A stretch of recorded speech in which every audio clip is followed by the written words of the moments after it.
Welcome to Ghostly. Is O'Hare Airport haunted? Ghostly is a podcast that comes out every other week except for this month. We are weekly.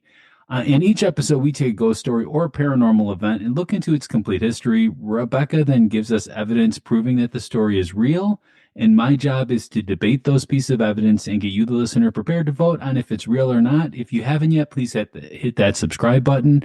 We have a lot of airport stuff to talk about this month. But as always, we're your host. I'm Pat. And I'm Rebecca. And with us today is our good friend, Scott Larson. He is the creator of Visitations comic. And if you ever hear that we're doing a panel, it's probably with Scott. He's brought us along for the Chicago panels, like Comic-Con kind of panels. We do Fan Expo and C2E2 together. And we just have a great time, talking about ghost stuff. So Scott, tell us about Visitation. Sure. Well, I'll tell you real quickly about myself. Yes, please. Please. As Pat said, my name is Scott Larson. I am a native Chicagoan, and North Sider for those in question, right? How's that? You're a North Sider though, right? Yes. As opposed to me, the South Sider. That's why we talk different. That's right. For those people not aware accent. of this. Yeah, I do have a funny accent. But my family has been here since 1869. Wow. Here in Chicago before the infamous Chicago fire. And right before. I am a professional comic book creator. So for the past couple of decades, I'm an illustrator. So I've been illustrating comic books. And I took a trip to Graceland Cemetery about a decade ago, and because my ancestors, the first Larsons who were here in Chicago from the 1860s until they passed away, are buried there. And when I walk through the cemetery, for anyone who has been to Graceland Cemetery in Chicago's uptown neighborhood, it's filled with a lot of different monuments, and the monuments are kind of creepy. And I went to bed one night after seeing these monuments, and I woke up the next day, and the plot for the first issue of Visitations was in my head. So Visitations is, depending on where in the country you are listening from, if you're outside of Chicago, Visitations is modern history as seen through the eyes of the residents of an old Victorian cemetery. The characters are like a Ghost Justice League. They're based on real monuments in different cemeteries around the world, and they have adventures while history grows and changes in the background. It starts at the turn of the century, and it'll go to present day or however long I live. I don't know what ending is coming first. And all the issues do something different. So the first section of the story I'm doing right now is the turn of the century. Basically the late 1800s to early 1900s. And I'm almost done with that part. And then I go to the 1920s. So the book takes place in Chicago. And so there's going to be lots of Prohibition and Al Capone kinds of things coming up in the future. Yeah, a lot of gangsters, a lot of ghosts too, or ghost adjacent stuff, I would say. Correct. But the ghost stories I have in there are not the real Chicago ghost stories, which I know you hear. And the reason for that is I didn't want to misspeak with these and have the ghosts be mad at me.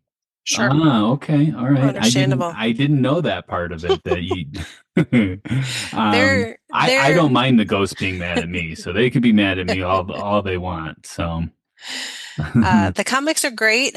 Is there a good place if a listener wanted to check them out that they could go? The best thing to do would be to email me, and my email address is visitationscomicbook@gmail.com, and I'm hoping Pat will have that in the show notes later on. I was just going to say, Rebecca will. Yeah. I'm not allowed to touch that because that involves writing, and she has a master's in English, so Gotcha. and I'm a South Sider, so there's the difference there. So how do you come up with your stories in Visitation? Is it just like ideas you have, or?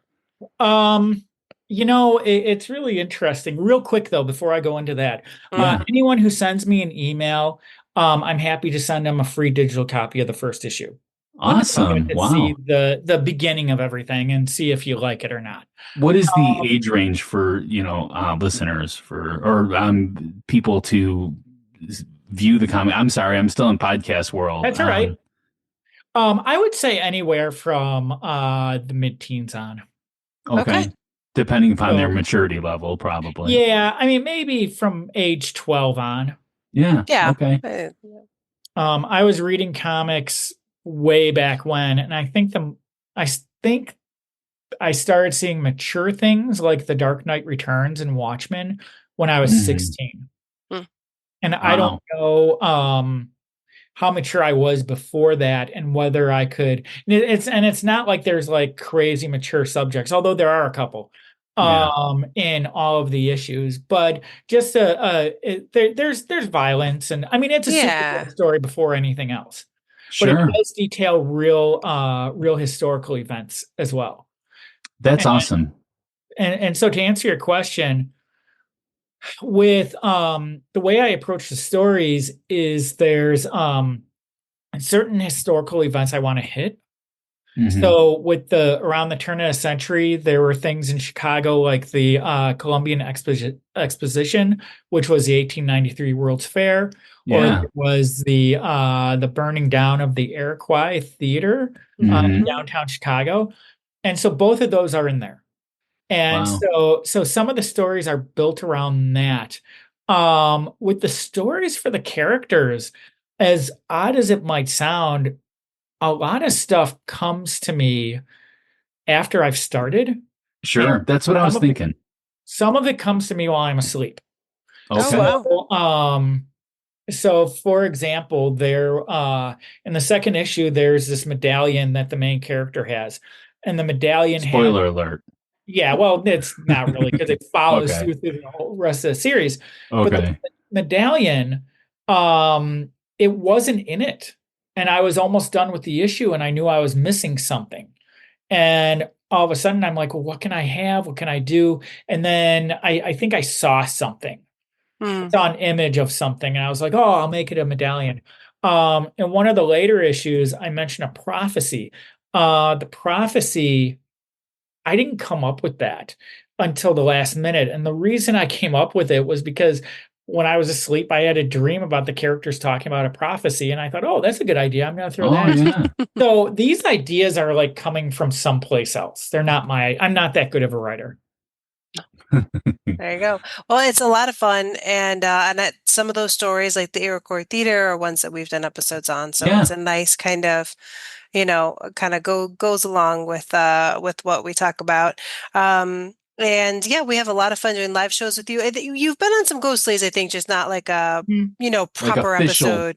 full, Yeah, yeah. you were in some of our live stuff and everything. So And we so thank you so recorded much. and we recorded Graceland Cemetery like 4 times because every time there was an issue with it.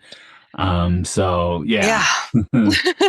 Maybe it's haunted. I don't know. Oh, maybe. It could be. All Oh, right. So, one quick thing I want to yeah. mention, and I haven't put this in the book yet, but in my investigations of Chicago cemeteries, Mm, there were like four original cemeteries in the city that no longer Hmm. exist. And there was the first one was the Fort Dearborn Cemetery, which was at the corner of Michigan and Wacker. hmm. Yeah. The next oldest one was the Cholera Cemetery, which was just down the street where Harold Washington College is. And Hmm. Hmm. then there was a North Side Cemetery, which is where the Drake Hotel is, and a South Side Cemetery, which is where McCormick Place is. And I was kind of thinking about that. And the symbol, if you took all of those cemeteries and made a symbol out of it, it's almost like a little lightning bolt. Oh. Ooh. And so that will be appearing as such in the book at some point. Oh, that's Well, really see, cool look at us idea. getting a little preview, sneak Getting a peek. scoop. I Yeah. like it. As long as it's Yeah. not a pentagram, I'm happy. Lightning bolt, I can handle. Okay. Well, Well, so that's also the symbol for the Flash. So hopefully we'll yeah, see. absolutely. Yeah, hopefully. Maybe if you don't put a circle around it or something. I don't know. Right.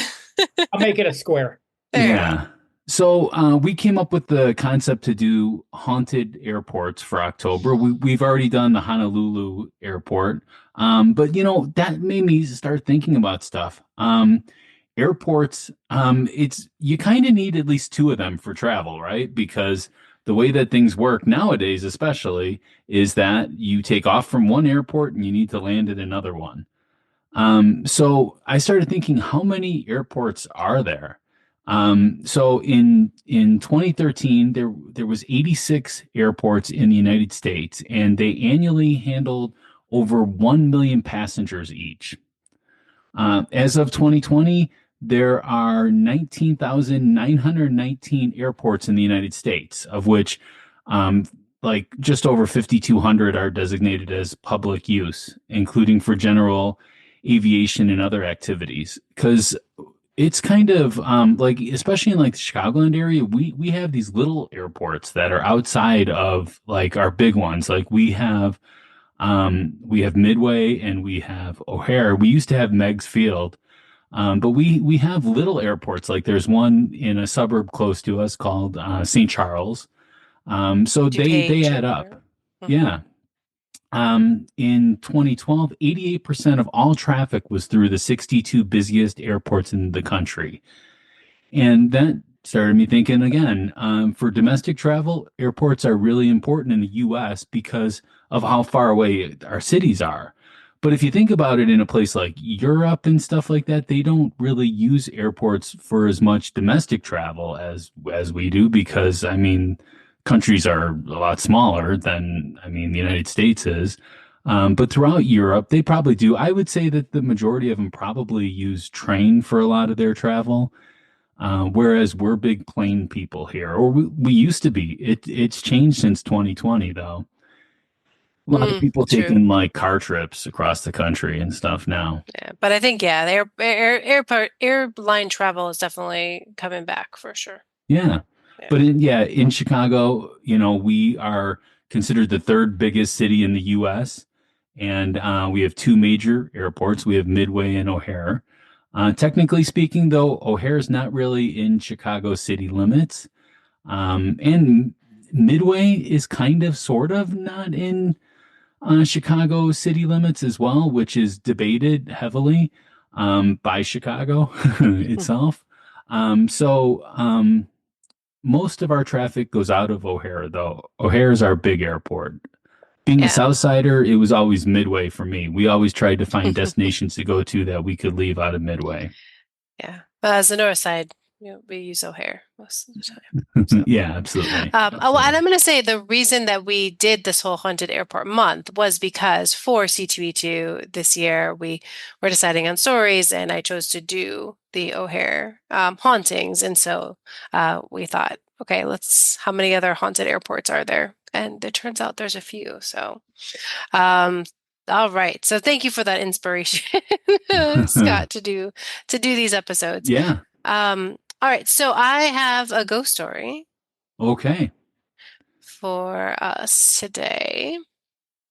Oh, you know what? We did not have any listener mail, but just to put it out there, if anyone would like to share any listener mail, you can absolutely email us at info@ghostlypodcast.com. You can visit ghostlypodcast.com and get kind of all the information if you want to snail mail it to us, or you can just submit it using our contact us form there. You can DM us on socials or on They could slide Instagram, into our Facebook. DMs. Yeah, all that good stuff. Yeah. All right, here's our ghost story.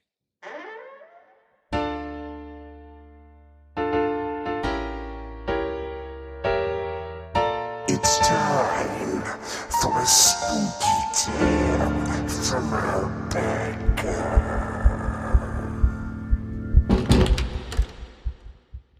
I moved into a new trailer a few months ago. It's not the most ideal location. It's right by the airport. But right now, it fits my budget and it seems nice enough. All the neighbors have been great. There's one thing, though.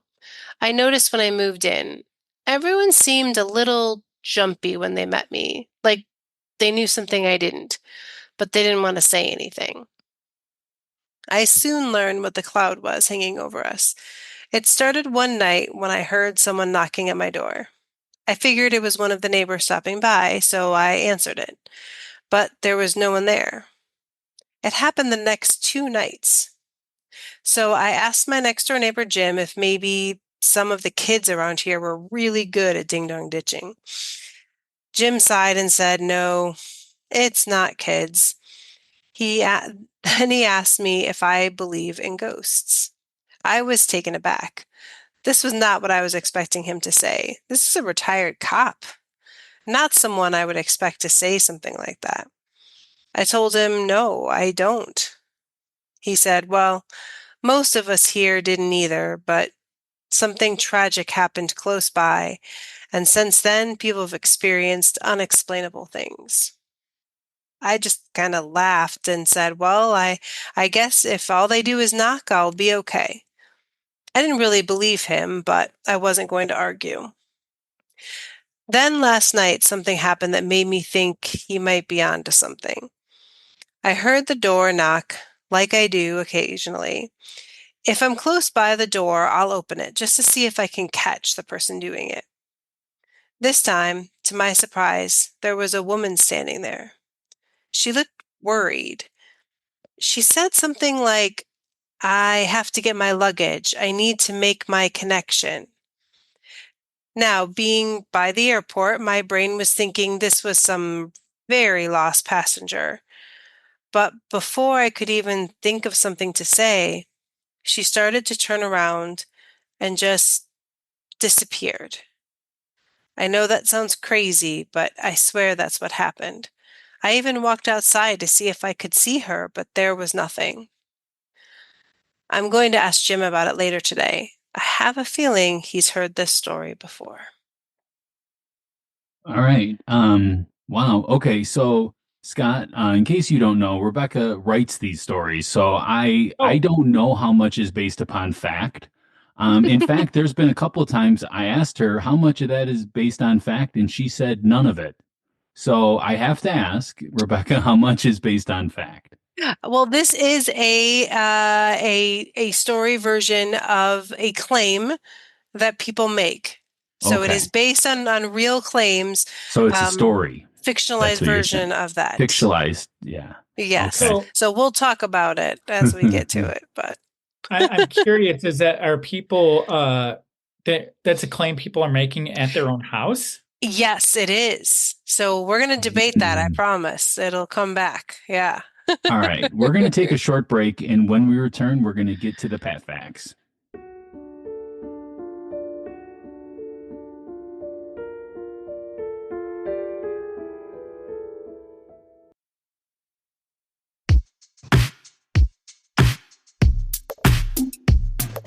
Pats, facts.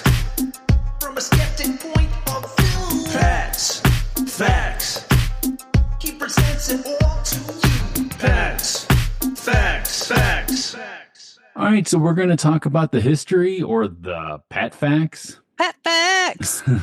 um, actually, it's got a really interesting history. I wouldn't have seen some of this coming, and it's going to definitely um, give you a little bit of power here, I would believe, Rebecca. Ooh. So Community Area 76, which is 14 miles northwest of the Loop, which it feels like it's a lot further than that to me. Is that like the official name?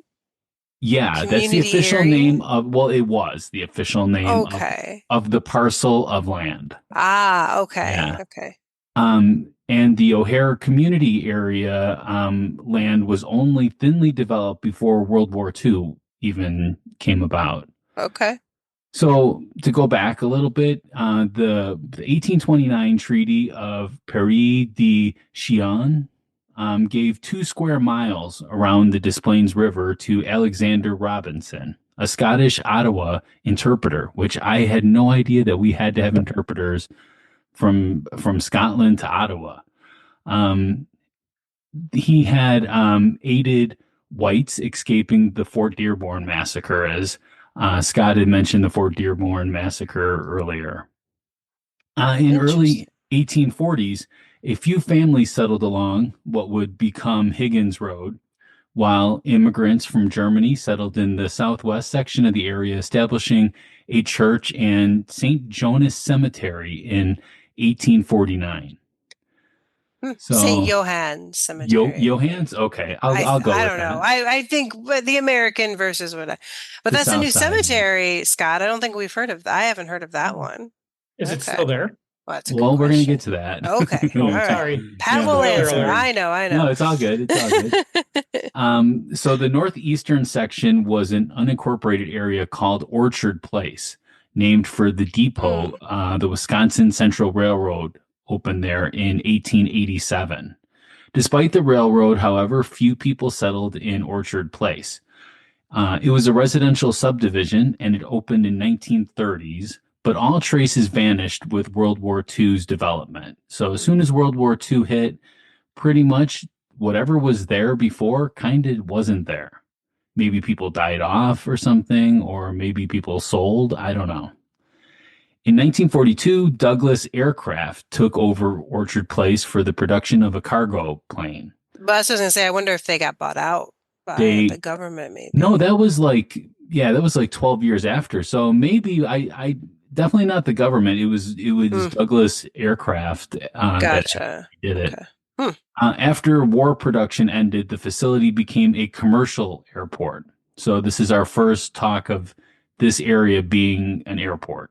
Okay. And in 1947, the Chicago City Council picked it as the site for the city's new international airport named for aviator Edward H. Butch O'Hare. Oh, Uh, so he goes by Butch. okay. All local facilities except for St. Johann's Cemetery were removed. So that was not moved at Oh, all. they didn't move the graves. No, and I don't know if it's actually still there to this Yeah, good day, you know. question. Like they might have like in the runways or something, there might be a little section that's a cemetery. I don't know. In March of 1956, Chicago annexed the airport area, including the western edge, to DuPage County to consolidate its control over it. So the rapid success of the airport inspired a tremendous increase in nearby land values. That's why you see a lot of bigger buildings in that area, and like you have that whole Rosemont area and stuff where it's pretty built up. Especially nowadays, there's a Fuga de Chao there. There's all kinds of places there. So here's some facts. O'Hare's International Airport became the world's busiest airport between 1960 and 1969. It also teetered on the world's busiest airport from time to time after that. 1960, an 8-lane expressway opens between O'Hare and downtown Chicago. And in 1961, construction concludes for the main terminal building and a 5,000 car parking lot. So they were expecting this to be pretty huge. In 1962, all scheduled Chicago Midway International Airport operations transferred to O'Hare. Passengers numbered rise to 10 million, making O'Hare the world's busiest airport at that time. In 1963, President John F. Kennedy dedicates O'Hare. In 1965, the total number of passengers passing through O'Hare doubles to 20 million. By 1965, again, the total number of passengers who passed through O'Hare International Airport doubled to 20 million. In 1973, the 10-story O'Hare International Tower Hotel, later renamed the Hilton Chicago O'Hare, where I know that there's been a lot of stuff there too. Oh yeah, we Yeah, didn't go into that one, but yeah. no. But O'Hare's total of 37.6 million passengers exceeds the second busiest airport in the world by over 12 million. I think that there was like a Mothman sighting at that hotel, by the way. So Oh, I think there was too. Bob okay. was there. In 1978, President Jimmy Carter signs into law the deregulation of the domestic airline system, and O'Hare becomes the nation's first and remains one of the few dual hub airports in the world. Yes, American Airlines and United, I believe. Yeah, absolutely.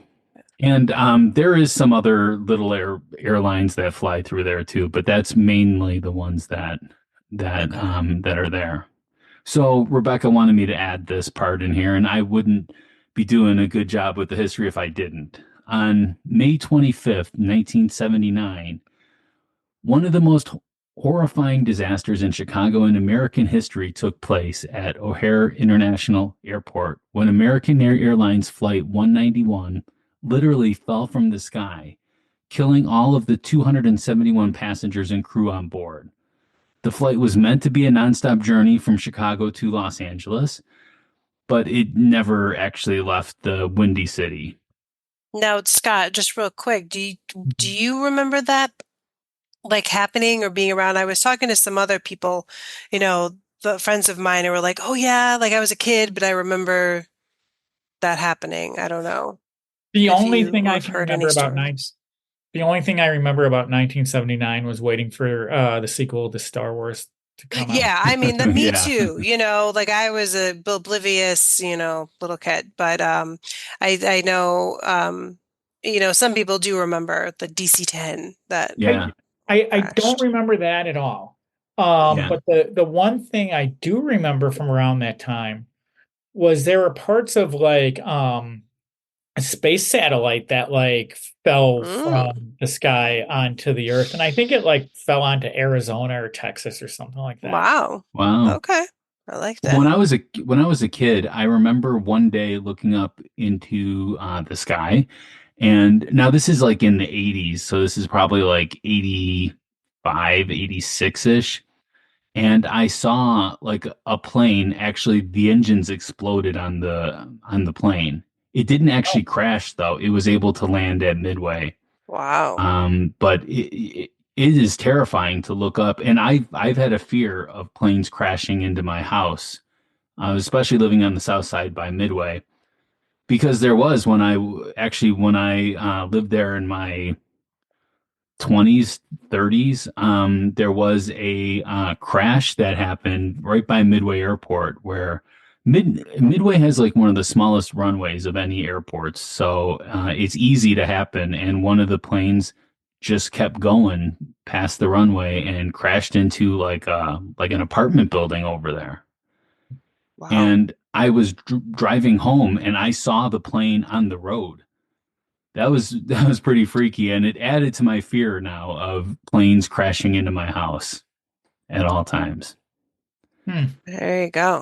All right, so the rest of O'Hare's airport history has various expansions and renovations and stuff like that. I could go on for hours and hours telling you all of them. But the one thing I wanted to note, the one thing that's relevant to me in this, I guess, is the 1980 movie called Airplane, which was one of my first VHS tapes. I'm really aging myself there. Was supposed to be set in Chicago. That was supposed to be O'Hare Airport that they Oh, were okay. at. That makes Um, sense. but they actually used Long Beach Airport in California to film Chicago O'Hare runway scenes. So they didn't actually use O'Hare then. But we did make up for it because in 1990, just 10 years later, Home Alone has parts of it filmed at O'Hare Airport. There you go. I Yeah. am Airplane is a hilarious movie if anyone hasn't seen Yeah. it. You should watch it. I don't know if it's still as funny as it was then. Oh, I I don't think know if it so. holds up. Yeah, I think so. It's Uh, real funny with stuff like that. My wife and I just watched The Blues Brothers, mm, Yeah. and I remember when that came out Yeah. because I saw a trailer for it when I went to see Empire Strikes Back the first Oh, ah, time wow. in 1980, and I was 10 years old at the time, but watching this movie and all I'm thinking of was, God, this is really dated. Yeah. I don't know if this humor is funny anymore. I mean, it's just, we're so far away from it at this point.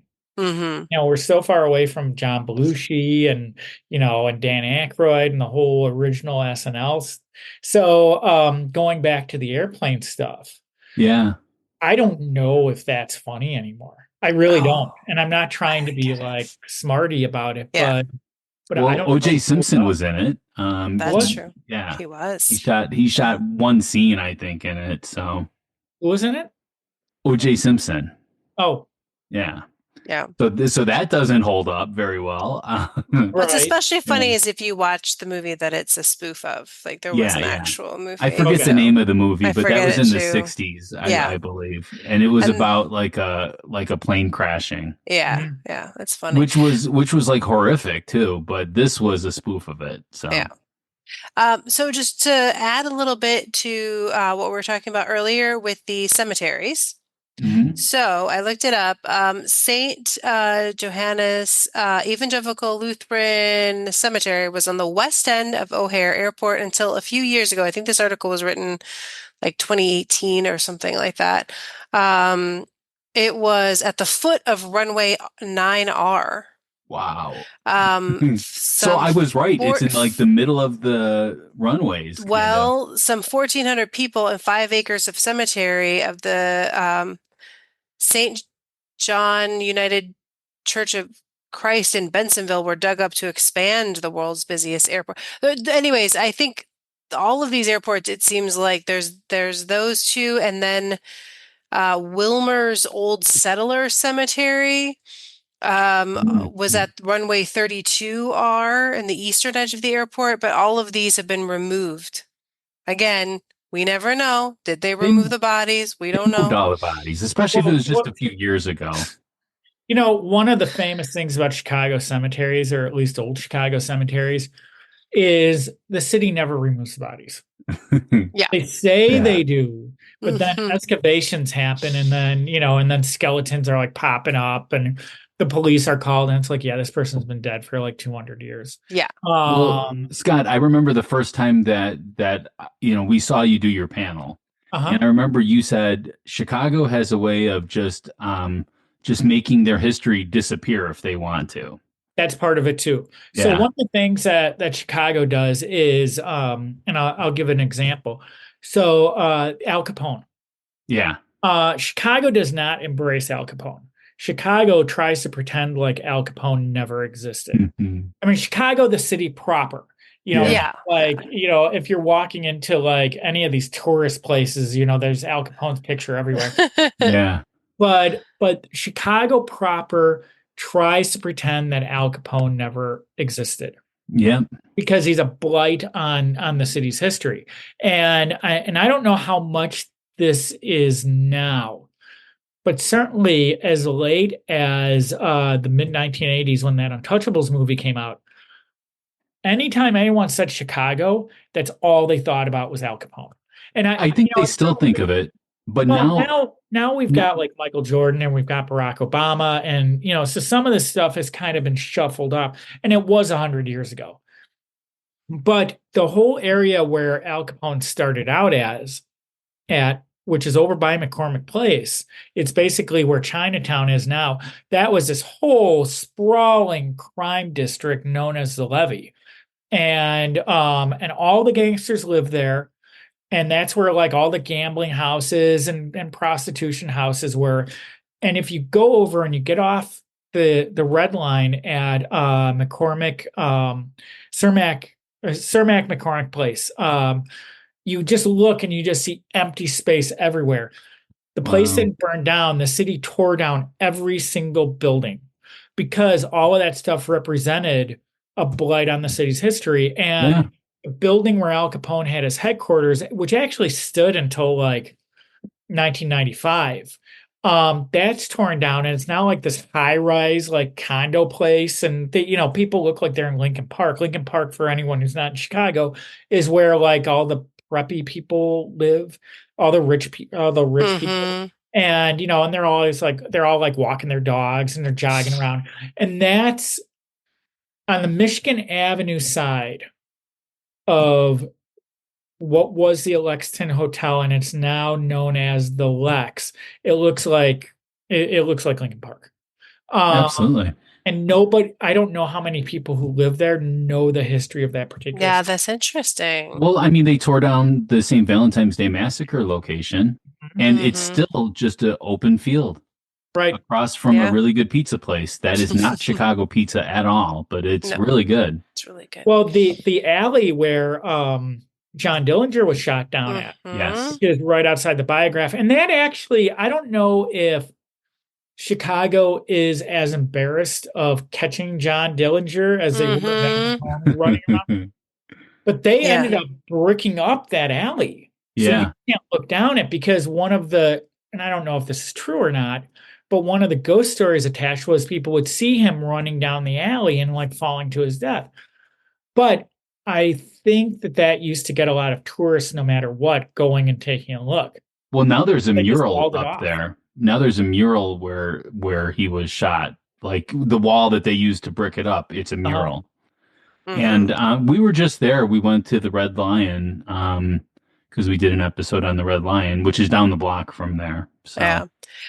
Really quick, I found another article. 2012 is when they moved the St. Johann Cemetery, and they said that they moved the bodies, but they also didn't allow the families to witness the exhumations. Well, you can't have that.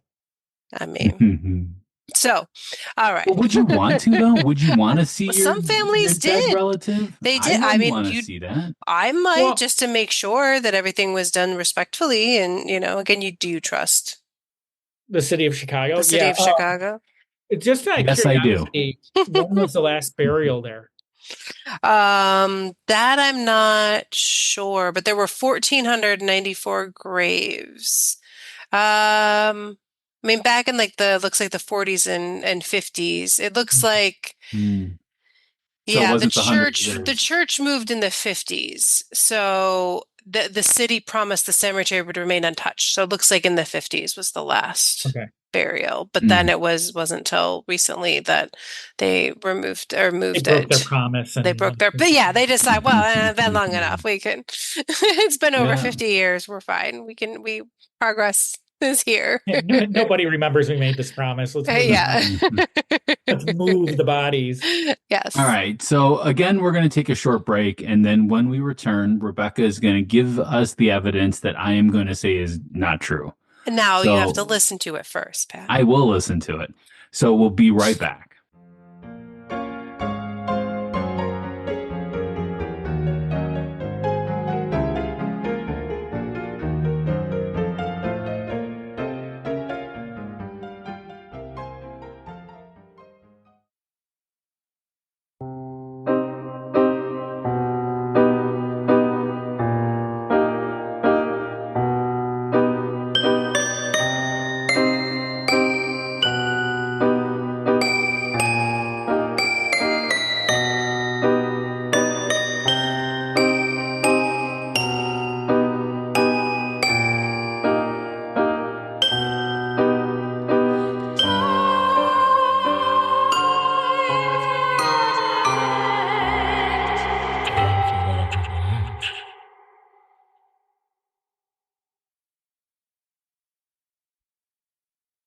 All right, Rebecca. So I guess there might have been a ghost or something here, right?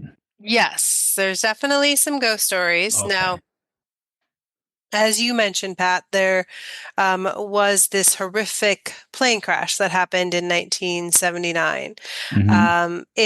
It was really tragic. There was a group of teenagers that were going to Germany for a school trip that were on the plane, and a bunch of writers, because there was some like writers convention that was happening in LA, and so that's where they were going.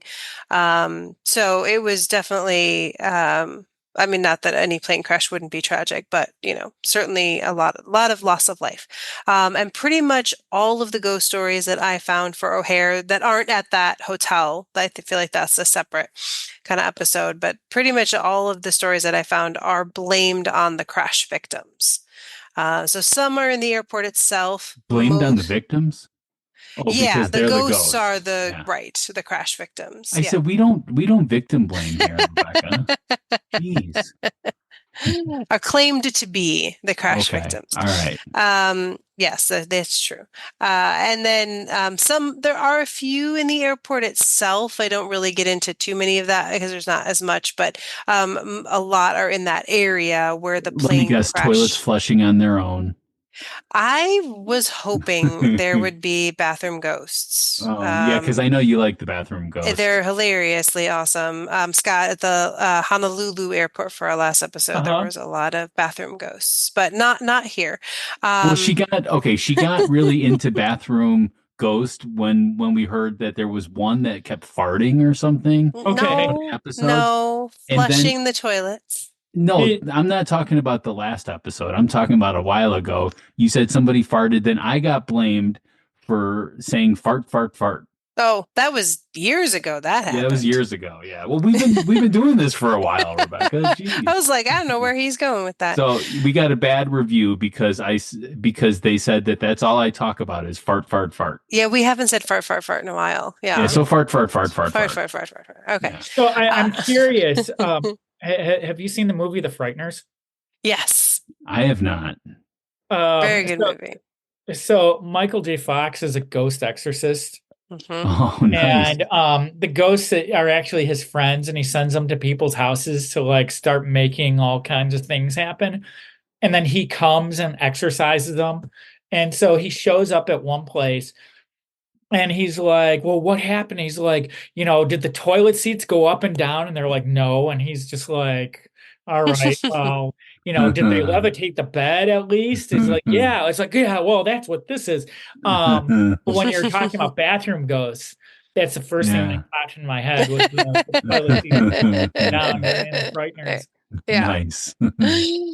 Um, but these are ones that happened in the areas right around where the plane crashed. Now that is Um, not at the airport though. That's like a few miles away, right? yeah, I mean it's in Des Plaines, like it's Yeah. right there. But So I'm just saying I'm not gonna argue that we're not talking about the same place. I'm just saying that this is not at the airport proper though. right, again, I will get to a story of that, but for right Okay. now, we're going to start because this is something again connected to the airport. Sure. So there's actually a few ghost stories that started right after the crash, Mhm. pretty quickly. According to Des Plaines police officers, motorists began reporting odd sights within a few months of the crash in the field where the aircraft went down.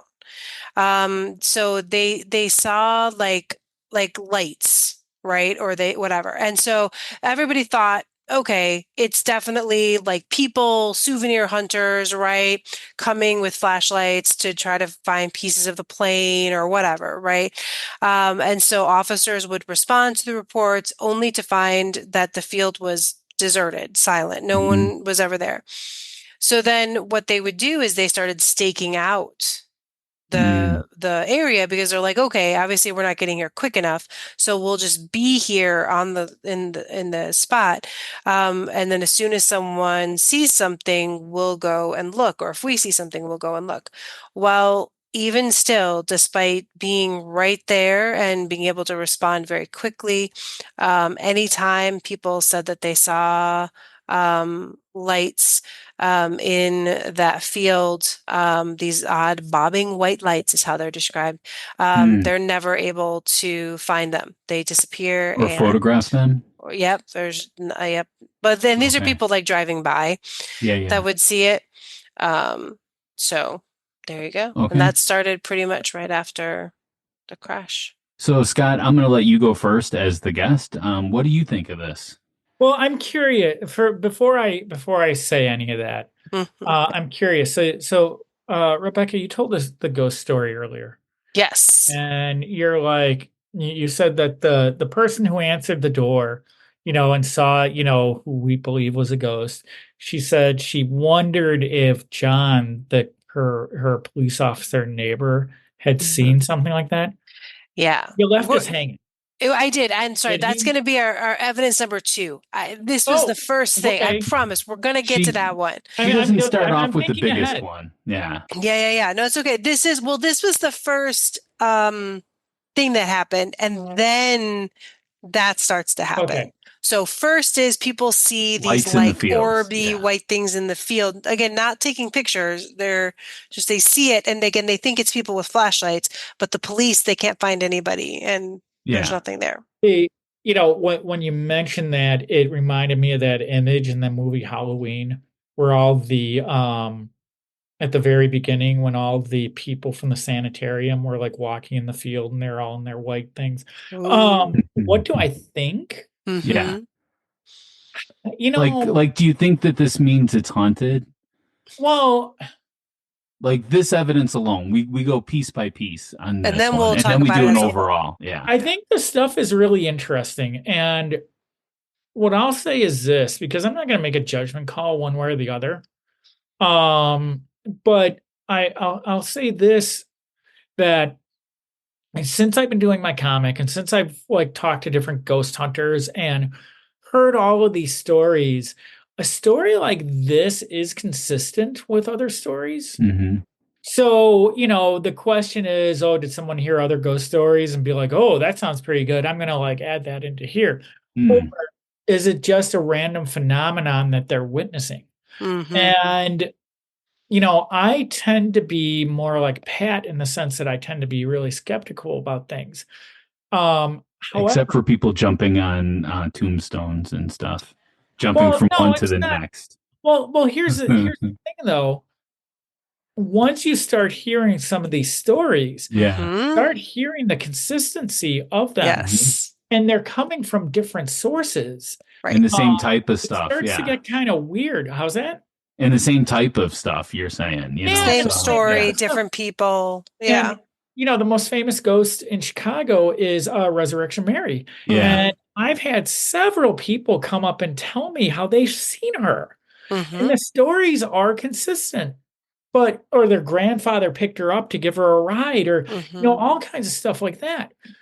And so I think that a story like this, it is interesting because it is consistent with other things.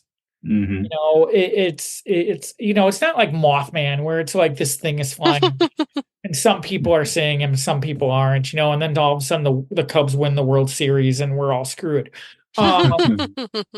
I'm more willing to believe in Mothman than a ghost. I'm Wow. just saying, because I've seen Bob,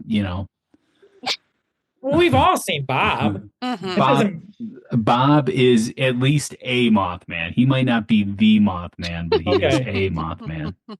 Okay, so So I'm interesting. voting. It bears more investigation. Okay, Okay. all right, that's Okay. fair. How about for you, Pat? What are you thinking? So what's interesting is we're going on our 6-year anniversary of Ghostly. And I have seen a lot of, I've heard a lot of stories over these 6 years. And what's interesting is you see a big jump in the numbers after the 1860s. So 1860s to like 1890s and stuff, which is after the spiritualist movement. And then also you see these, which is after The Exorcist. The Exorcist really brought paranormal into people's houses. People started to really think about stuff like that. And I think it caused more stuff like this to happen. I think people want there to be something, especially after a tragedy like this. Even if you didn't know the people, it's in your neighborhood. It's your tragedy. You own that then, and you want there to be something like this because it gives your neighborhood like a reason or something. So I'm gonna say I don't believe that seeing lights in a field mean anything. And we usually do a rating here. I'm gonna give this one a 0 out of 10. Okay. So I'm gonna give it a 6 out of 10 because I 6, do okay. think it's possible. I think it's weird that the police could never find anybody because you'd think if it was kids or people in the field like that, they would catch somebody, especially if they were close. But it is, I mean, you can say like, right, it could be people that are, we're looking for trophies or something. By the way, The Exorcist came out in 73. And it took a while for everyone to see that movie. Back in those days, there wasn't like streaming. So, it wasn't something I don't that, know if they would have seen it after if it wasn't in the theaters, but maybe they I mean, it replayed kept it. coming back in the theaters though Well, for a while. maybe. Yeah. Well, the Anyway, last time was in so 2000. It was out I in remember the the fall. re-release. That was yeah, good. Right. Yeah. yeah, it was really good. Would you be able to give this a number, Sure, I Scott, would give between it a 5. a And five? the thing that I want to say to Pat, not to Yeah. try to prove you wrong or anything, but The Exorcist was basically someone being possessed by the devil with like, the little girl's head turning around. But what does that have to do with lights in a field? It Mm. made people more aware of that, I don't, like during the I don't know. spiritual I think that's a aspect. stretch. I think you just don't want to admit what you really think. I stretch on every episode, so Okay. All right. it's hard Uh, because I mean we're not talking about anything based in science. There's no science to this. There's no pictures. There's no videos of these lights. I can't see them. I have to go with a feeling, and this is my feeling of the particular thing. all All right, let's move on. Let's get to the evidence that Scott has The been big one. big, exciting right. one. He's been All spoiling. right, yes. No, but it's good though. Okay, so this again happened pretty quickly at the nearby mobile home park, which was right next to the crash site. Many of these reports started coming again pretty quickly after the crash.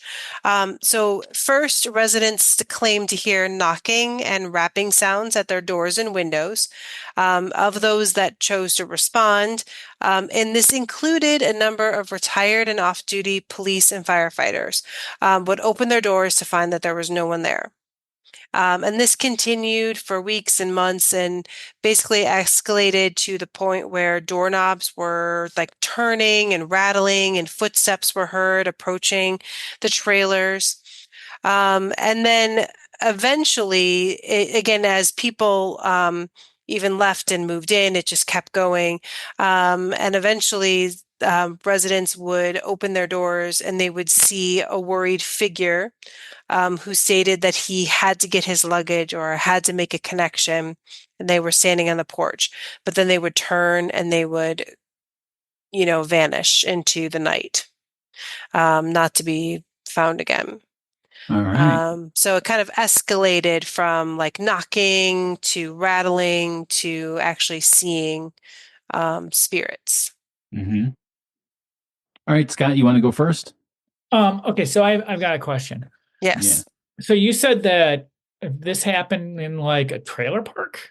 Yes, a mobile park home. And you said that the police officers were living in the trailer park? Retired police and firefighters were among the people that lived there that made these claims that they had things knocking on their doors. Yeah. Well, that's the part of the story that I find most unbelievable is that the firefighter would be living in a mobile home. Um, So Especially the firefighter. I mean, they would see a lot of I don't know. What if they were married or trailer something? I disasters. could totally see Maybe that. they're getting a divorce or something. Yeah. I could see that.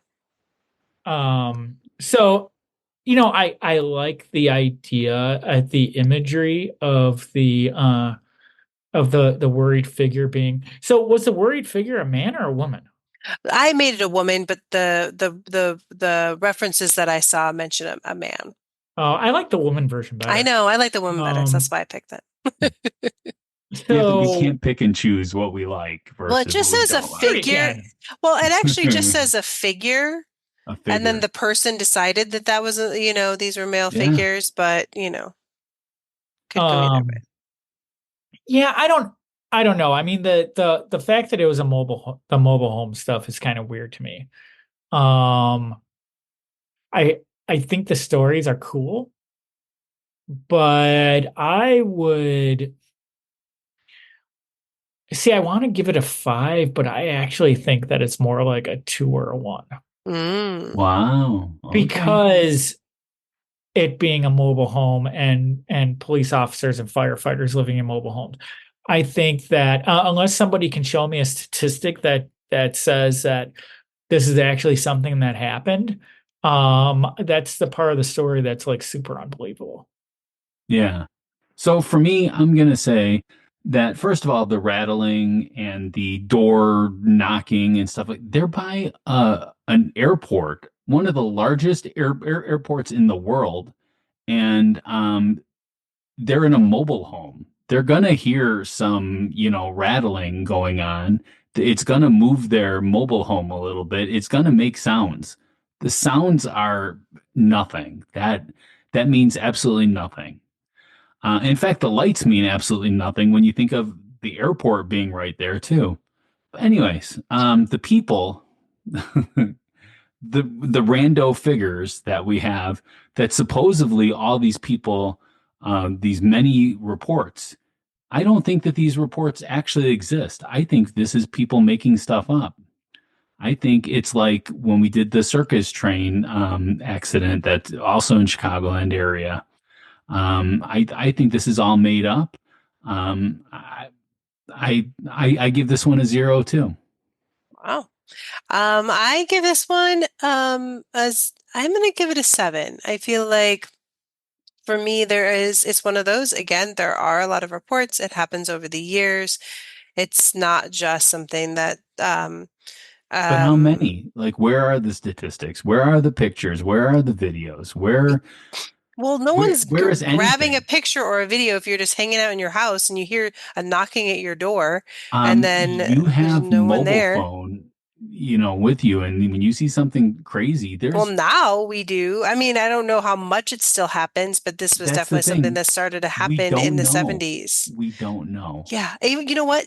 Even if I had statistics for you, I wouldn't believe. everything that you just asked for, you still wouldn't believe me. Probably not. No, no, Even I if I had a probably wouldn't. picture of the ghostly figure. Ding, ding, ding. If they're wearing a ghostly shirt, I would believe it then.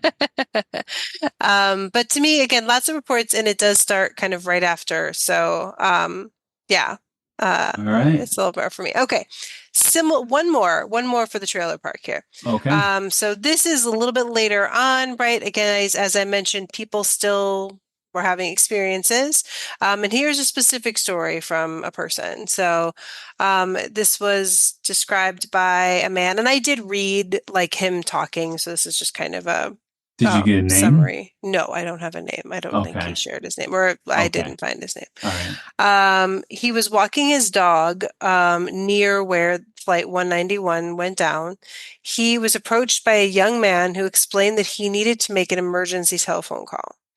The man with the dog looked at this person because he was kind of like, this is weird because he smelled like gasoline, and he said he appeared to be smoldering. And the dog said this. No, the man Oh, said okay. The this. man said this. Okay. Well, What you were did the saying dog say? the dog looked at this person. No, he was the man was Oh, walking his okay. dog and Okay. he was approached, the man. Okay. I don't Sorry. know. The The dog way could have that you been said laying that down. sounded like the dog looked at him and decided he No. was smelled like gasoline and okay.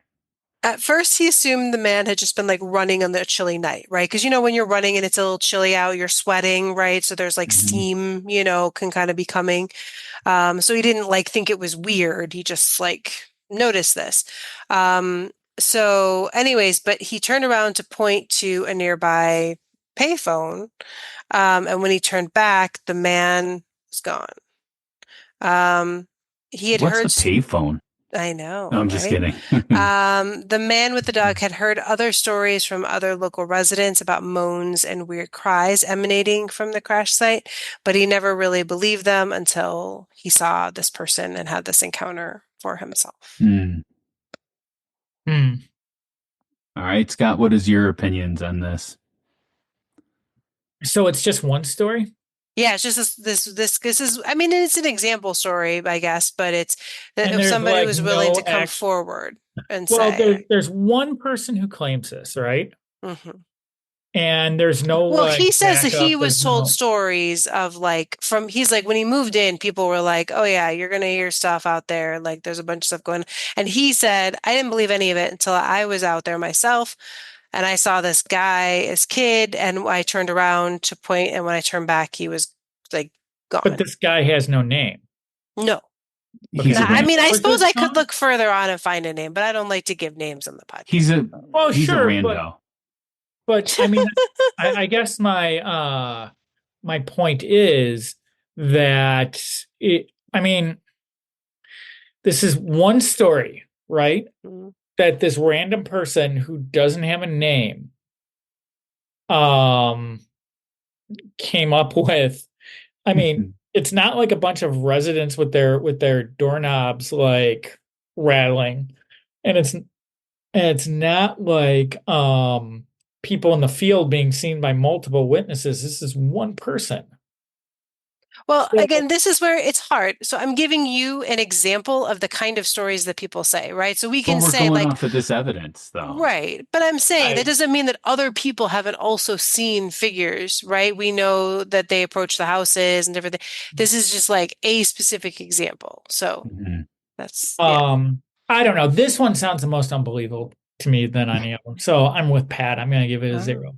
I oh, didn't even say anything yet. I totally yeah. believe We all this. know where you're No, going I'm with just this, kidding. Pat. I'm just kidding. Okay. So you said it at the end. You said he's heard stories, but finally he has his story. Yeah, he made this up. Him and his dog. I usually Take believe inspired. dogs. I usually believe dogs. I don't believe this dog though. I'm sorry. All right. I'm going to He's give this not one on a fire. He's 0, 0, 0. 0 for you. I'm going to give it a 6 myself because again, it's a little interesting. Again, it's an example of what people have been talking about. Scott, what would you give it? Oh, I gave it a 0. He gave it a 0. 0, Okay. remember? All Yeah. right. I Okay. spoiled your rating for everybody by stealing it first. All right, let's move away from the trailer park. All right. Okay. So now I'm going to talk about someone who worked at the American Airlines hangar Mm-hmm. at O'Hare Airport. Because that's where the Um, flight left out of, right? yes. Yeah. Now, Pat's very specific, Scott. I'm only allowed to share like one piece of evidence per evidence, and I could only do so many. So this guy also told the story of something that happened to his dad. Well, Okay, it's but not it's not Pat being really specific. It's hard to debate when you give me 10 things. Each it of the gets 5 points of confusing. evidence gets 10 different things. It's like 50 things I'm debating then. Yeah. So, So there's a dad story and a son story, and the son story was a little bit more interesting. So that's the one that I picked. okay. Okay. So he says, I was talking to my father's friends about the equipment they use at the hangar, and I saw an engineer walk by, but I felt a cold presence. He waved at me in a friendly manner. Then he walked over to the big Craftsman toolbox and he opened it. Then there was silence. So I went to walk over to where he was at. He had disappeared into thin air. That means he was a ghost or spirit who used to work here. Sometimes the other American airline hangars elevators would go up and down random. Oh, sorry, I guess we're getting into some other evidence here. The elevators go a little haywire and act weird. There you go. All right. But So, let's talk about. So he sees this engineer. He feels like cold, and when he went to go like talk to the guy, he was gone. okay. Scott, what are your thoughts? Do I have to have thoughts on this one? Yes, you No, do. if you don't have thoughts, you Well, I can. mean, I don't you know. can think about it. You want to listen to Pat first? You can listen to Pat first. No. No one wants to listen to Pat. No, nobody listens. No, I don't know. I mean, again, that's a cool story. Did he ever see the guy again? No. Did anyone else say that they saw this guy walking around? No, the only thing is his dad said that when he was working there, he felt a hand on his shoulder. And then he would like turn around and it would be gone. There'd be nobody there. And then he'd get back to working and then he'd feel the hand again. And when he turned around, nobody would be there. Hmm. Yeah, I'm not going to give an opinion on this one if that's all right. Yeah, Okay. it's okay. Okay. So I'm gonna say the one word that sticks out the most to me is the Craftsman toolbox. No, I mean, it's pretty, I mean, It's powerful. very toolbox. specific, not powerful. It's very specific in that it's a Craftsman toolbox, which is probably not something that like a lot of these professionals working at an airline are going to use. Well, I mean, That's that just must my be what thought. they have there in the hangar. I don't I know. wonder what year this was too. I mean, it's probably a little bit older. My guess would be like 2000s or something. He Okay. doesn't really give a year. Yeah, because I don't know. I'm stuck on that Craftsman thing. But anyways, I'm gonna say that disappeared into, and you have thin air in the notes, Oh, I just, know. you Sorry. know, I was just just because it throws typing. me off into Sorry. thin air. Thin air. I was like, are we doing French episodes again? Yes, I did not type So well. okay, now you corrected it in I our did. notes. Okay. I'm gonna say that this guy is just he saw somebody that looked like he would fit in that particular area. So I think this person was a real person and just happened to turn a corner and he didn't see him. So Okay. I'm gonna go zero on this one, that it's logical that it could be an actual person and he wasn't paying attention enough, like we all do. I mean, I have ADHD, so my brain's all over the place. Well, Uh, but was Thinking about The so this Exorcist. regular now, Pat, I'm curious, this regular person was walking around with a craftsman tool box? No, that he went up to a craftsman, a big A craftsman big Craftsman toolbox. toolbox. That was just like that's where they had their Um, tools. So working at the hangar. okay. My thing So the is toolbox stayed. Toolbox stayed. yeah, But then Okay. but there was no person there. my thing about this is that it's very specific in that it is a craftsman toolbox. And as I said, I don't know if professionals would be using a craftsman toolbox Why wouldn't they? because I Isn't think it they a have good, better aren't they good, brands. aren't they good tools? I feel like they're Not good tools. commercially, not commercially, I maybe don't know for why. Maybe we residential. need to ask listeners if you are an airplane mechanic and have any We know I mean, we information. don't know, Info but at I ghostlypodcast.com. Let follow us know. I follow the one guy on Instagram that makes everything about Lord of the Rings. That guy's We funny. could message him. We Yeah. could message him. Yeah. Okay. Anyways, that's All where right. I have an Okay. issue with that for some reason. I can't put my finger on exactly what it is, but Okay. you saying that really was just like, what? Craftsman. Okay. Well, this is what the Um, guy said. I'm not saying it. That's what he said. So but that's what I'm saying is that, he never mind. to I'm gonna me, say to zero me, on the this. specificity makes it more believable. I'm giving it a 7. No, when you lie, you tend to give a lot of specifics because you don't want to be proven wrong and you believe that adding specifics like this random toolbox brand is going to make you believe it more then. That's what kids do when they lie to their parents. Okay. Anyways, All right. Last evidence. Last last one. one. Okay. So, okay. Oh, Among the people, oh, go ahead. what was your rating for that, Rebecca? I said 7. 7? Okay, I'm sorry. It's I was okay. too busy getting I upset know about you're in your Craftsman. head. Okay. Among those who were supposed to be on board Flight 191 were Lindsay Wagner, in Mm, other words, Bionic the woman. Bionic Woman, yeah, yes, yeah. and her mother. Oh. So she says, Lindsay Wagner said, my mother and I were booked on that American Airlines DC-10 that crashed shortly after takeoff at the Chicago airport, she said. But 10 minutes before we were due to get on, Her I had a, sonic hearing. Her sonic I'm hearing in caused the her middle of not to. saying Okay. my quote. Okay. Sorry. That's okay. You're interrupting Lindsay Wagner. Jeez. I'm But just saying she's the bionic woman, so she well, has this let's bionic listen to what hearing. she says. But 10 minutes before we were due to get on, I had a psychic flash that warned me of disaster.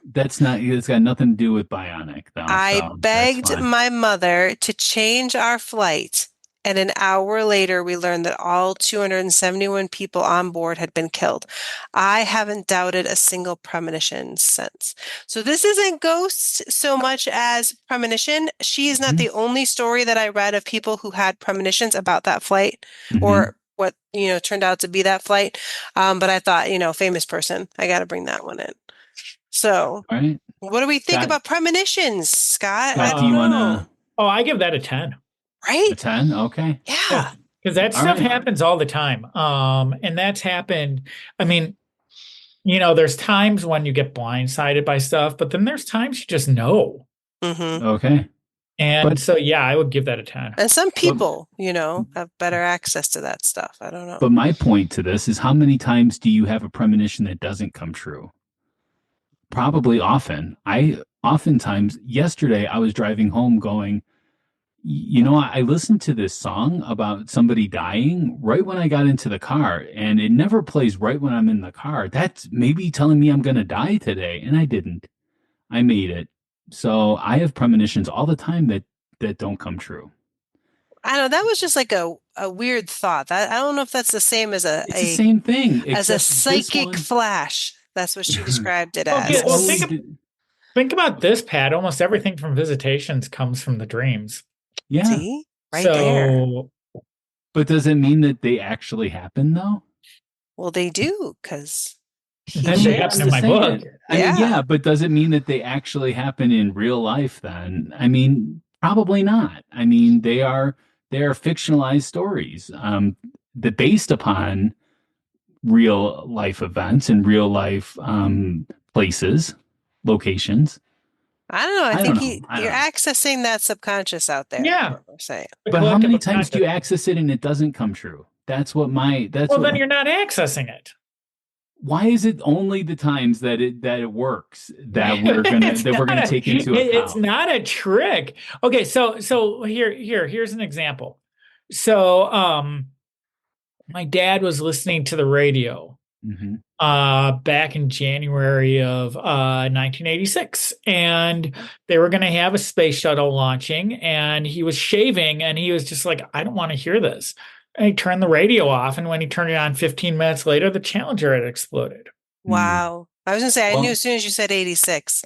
yeah, I knew Yeah. that And too. it's just he didn't know what it was, but I think that there are things, I mean, we're connected in a lot of different ways. And whether that connection is a feeling or someone popping into your path when you're not expecting it or what, I mean, that stuff happens. It's not like a superpower where you're like, I'm going to work on this now. Am I going to get into a car? I don't know. And that doesn't happen. That's not the same thing. Well, okay. It's not it's not a song on the radio. I mean, it could be, or maybe that song is trying to tip you off for something that's going to happen a year from now. There's no like telling. So Okay, so what you are saying is based upon science, when they're doing these experiments on something, only the results that come back positive are actual what results. what science experiments are you talking like Ghostbusters when they're like showing the No, I'm talking about real life science when okay, they're well, So, when they're looking at like medications. So all the times that they try X medication for this particular disease and it doesn't work, so you're saying that those don't exist. Only the times that it works does that experiment you, actually exist. you're What I'm you're trying saying, to you're comparing feelings to scientists in a lab making yes, drugs. because what I'm saying is that Not the same. in order to determine the probability of this being true, we would have to know how many times she has premonitions that don't come true. well, I think we also have to think about it though. Like, we're all Star Wars fans here, right? So when Luke or someone sees something, right, a vision from the future, it's a possible future, right? Like it could happen. And, making decisions based on that is a tricky thing, right? Because maybe it leads to a good thing, Who maybe it leads to a decides? bad Who thing. decides which Well, premonition is a real premonition or not? Only the it's not a successful premonition ones? though, Pat. What it is it's a feeling, and you just get a feeling Yeah, about something. Okay, who in this And it's decides case, which psychic so feelings are so flash. valid here, and whose are not? I'll tell you a story. Well, I mean, I'm just saying because mine was not valid that I had yesterday that didn't come true. Well, but And what it was if just discussed as Was that it a was not what feeling we're or was talking it about. was it a Hold on. I'm feeling and you sorry. decided to just keep Yes, going? it was a feeling. Yes, it was a Okay, well, feeling that I might die on this trip. I have those kind of feelings all the time. I'm like, I'm driving, I might die. This might be the location that I am going to die in right here, right now. but that might be more intrusive thoughts than a psychic flash, is what I'm saying. But the only reason why you are saying that is because this one happened to come true. What about the ones that don't come true? You're not hearing that Well, part. it doesn't mean You that are saying that just because only they're the not ones that are real. 100% accurate doesn't mean that they aren't sometimes accurate. Like we But don't you're have to saying, say that they're 100% I'm sorry, accurate. I feel like I'm being misunderstood here. And this is, so I'm just saying that, look, we all have ideas all the time. They become a psychic flash when they actually come true. But the ones that don't come true, they just became, I don't know, I had a weird feeling. They only become a psychic flash when you believe that they came true. So What? this person's having this feeling is not any different than me having a feeling yesterday, just that hers had some kind of substance behind it because it came true. She decided not to get on that plane. If I had decided not to drive and then there was an accident along my route, then I could attribute that to saying, oh, well, see, that's proof that I had a premonition that it would have killed me. But it might not have.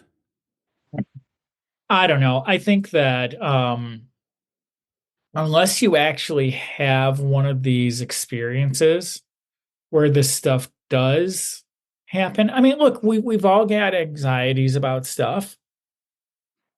And we're all trying to figure out the future about stuff to a certain degree. But I Yeah. think that when you have that feeling or that emotion and you're tuned in, that feeling or emotion is, I mean, it's the real thing. And if, I mean, maybe somebody told her not to drink a lemonade at some point in the future, and she's like, I'm not going to drink this, and there's nothing wrong with the lemonade. It's fine. But it's like when there is a true feeling, or if you're tuned into something and you notice it, and I'm going to put it like that, you've got to be tuned in and you notice it, and you might not know what it is, because some of this stuff, it's not like you see a fiery crash. Some of it is, this just doesn't feel right. I'm not doing this. Well, Or it could go the opposite too. It could and be, and that has happened to me where I was going someplace, and it's like this didn't feel right, and something terrible happened. And I don't yeah. feel like going into that story, but it's true. Mhm.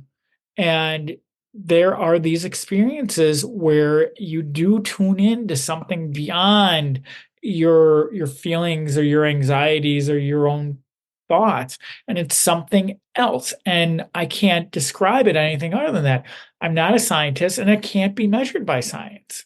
Well, It just okay. is. So when I was a kid, I was in Boy Scouts and we had a raffle one day. And I went into it and I said, I know I'm going to win this raffle. And I had never won anything in my life before that moment. And I won a basketball and I won the raffle. So I Uh-huh. knew, so then that becomes a premonition. But all the other times that I had a really good feeling that I was going to win something doesn't count for anything. But was that feeling like a feeling that was just coming to you, or was that the feeling of, hey, I really want to win this thing? I was 100% sure I was going to win.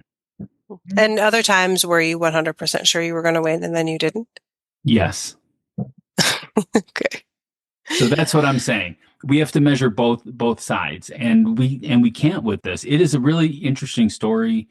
I I I love this kind of stuff because it really makes you think about things. But I mean, scientifically, it cannot be proven. Just like you said, Scott, it cannot be proven. So I'm going to have to go zero on this one only because it cannot be proven.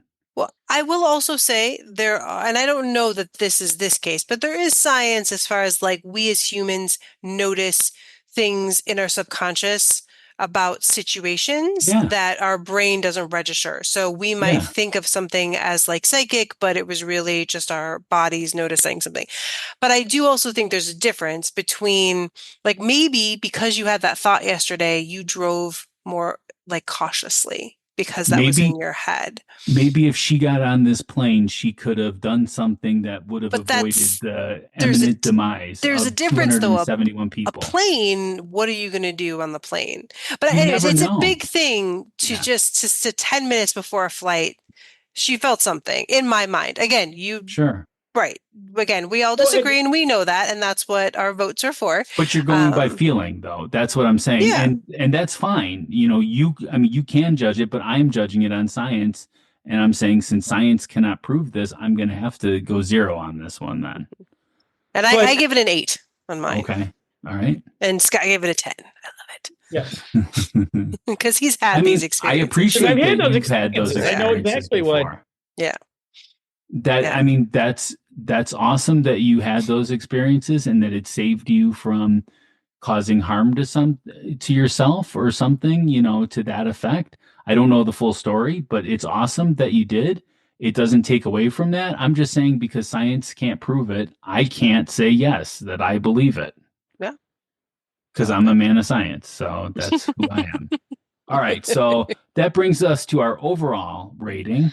Um, what would you say? Well, Rebecca, why don't you go first? I'll go What is first. your So overall thinking about, rating? right, so I gave an 8. I had a couple Mhm. 7s, a 6 in there. So I'm going to go with 7 overall as far as Okay. O'Hare and the whole area there being haunted. It, did this plane crash and everything, haunt the area.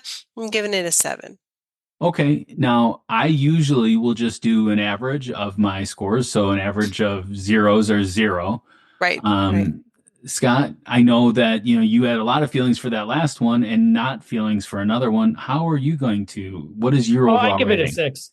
Okay. 6. Okay. Now, does the last piece of evidence push that like like was it going to be like a 4 and then this last piece pushed it to 6 then?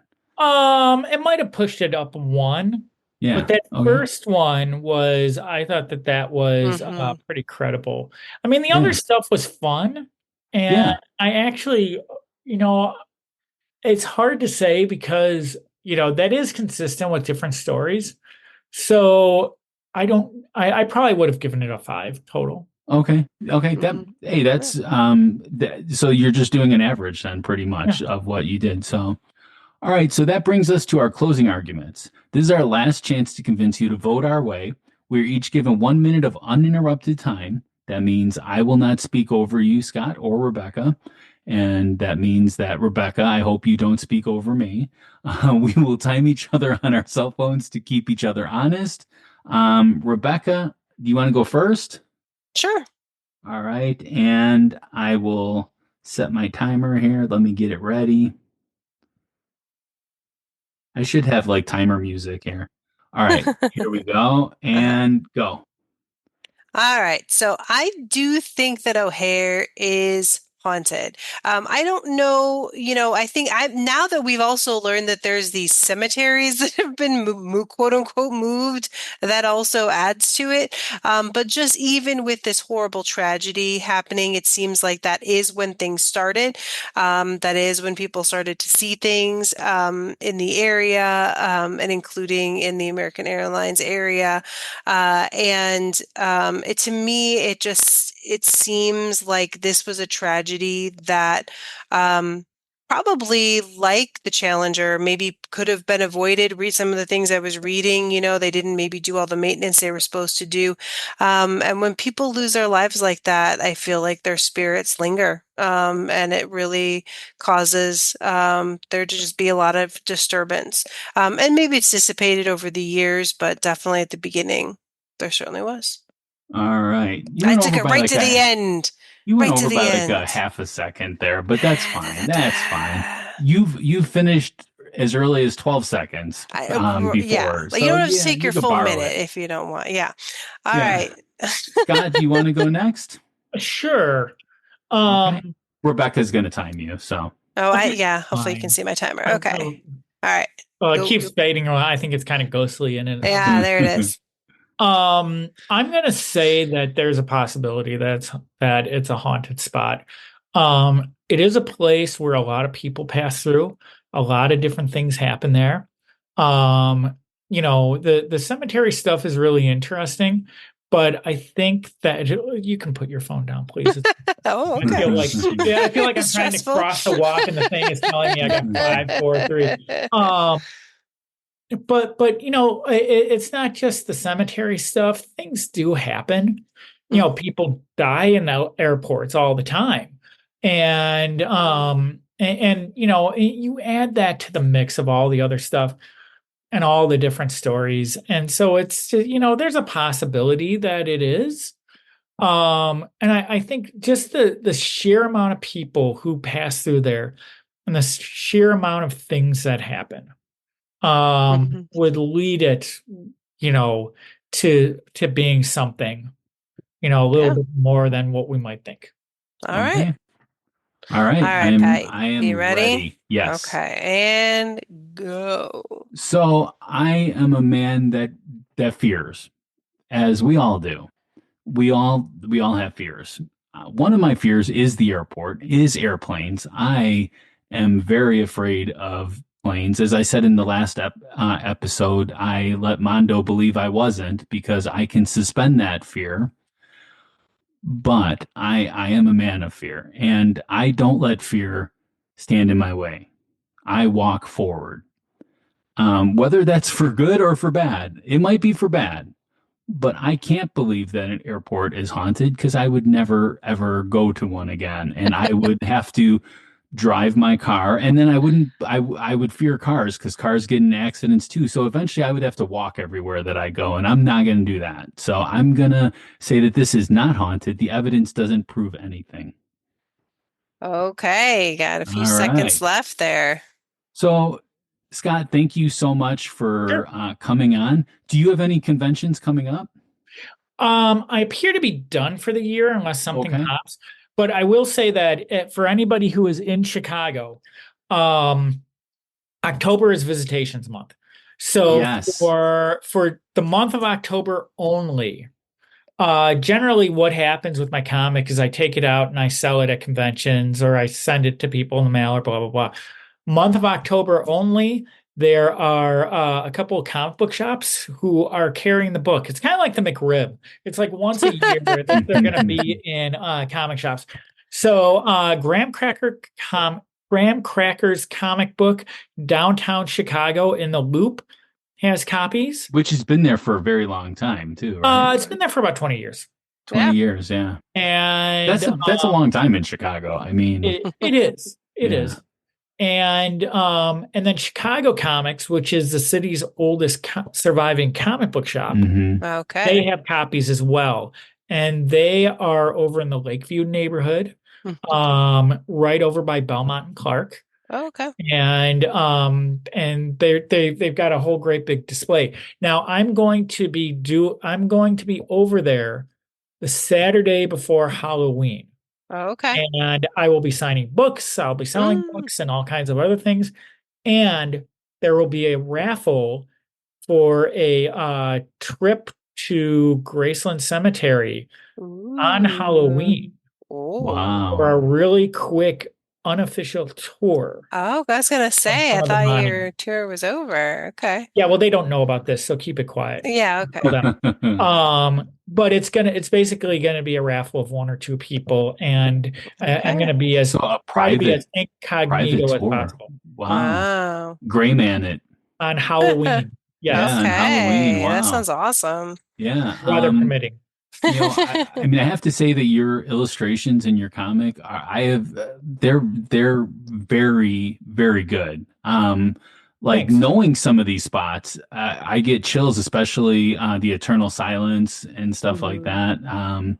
Your representation of that is spot on for like a comic. It is just amazing. You are a very talented artist. And So Pat, does that mean if I do like a haunting at O'Hare Airport, it's gonna scare you? yeah, I get scared all the time. Okay. I mean, like I'm scared right now. I'm scared that I'm going to hit end and the recording isn't going to work. I have anxiety. I get scared of everything. So, but I still walk forward. I still will do it because that's who I am. Very good. Can you remind me again of the email that they can Yes, email? it is Visitations Comic Book, all one word, at gmail.com. All So right. spell out Visitations, and I'm an artist, so of course I'll try to spell it out and I'll mess it up. And then comic book, COMICBOOK, at gmail.com. All right. We'll All make sure right. we put that in the show notes. So I want to thank everyone so much for listening. Please share us with your friends and family, as word of mouth is our best advertisement. Remember to hit that subscribe button if you haven't done so yet. I mean, this is spooky month. I mean, you want to get all the airports.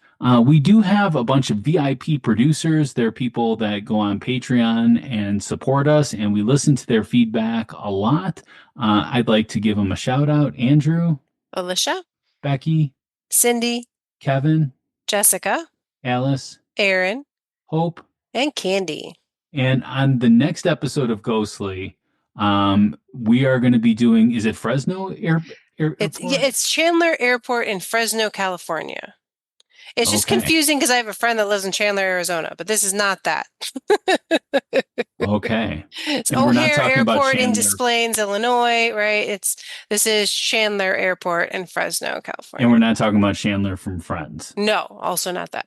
And I'm not allowed to make jokes about that then, probably. in No, this definitely episode. not. All right. So thank you guys so much. And until next time, stay ghostly.